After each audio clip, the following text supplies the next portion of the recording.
Public যেটা কেসে দা করে ভাই না ফুটেজ না হলে বক্তব্য নেন ভাই দ্রুত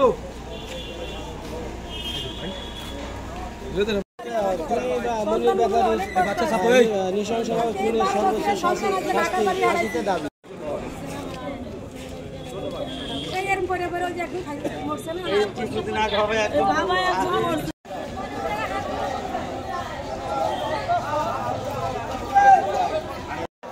কামলেটা কাজ করে নাস্তা হোটেলে খানা ফাঁসি চাই আজ প্রশাসনের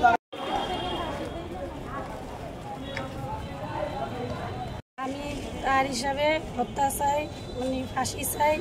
আমার দুজন সন্তান আজকে আমি অনেক কষ্ট হয়ে আছি। আমার ছোট ছেলে কত কষ্টে দিন কাটাইতেছি। তারা হুমকি দেয় যে একজন মারছে আরেকজন মারতে কোনো আমাকে আপত্তি নেই।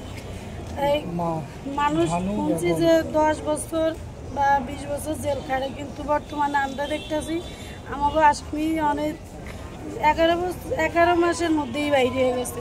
তো টাকা পয়সা তো মানুষের সব কিছুই না, কিন্তু যে কোনো জনে বিচারটাই তো করতে হইব সরকারে। আমার স্বামীরে যেভাবে মারছে আমি তার ফাঁসি চাই। আমার সন্তানেরা যারা এতিম বানাইছে আমিও তার ফাঁসি চাই। তারা আইনের দ্বারা তারা বাইরে গেছে, আমাদের ওখান বাইরে অনেক হুমকি দেয়। আমাদের সাক্ষী বিমন্দের সবার হুমকি দেয়। আইন প্রশাসনের দ্বারা আমার একটি দাবি, আমার ভাইয়ের মতন আমি কাউকে হারাইতে চাই না।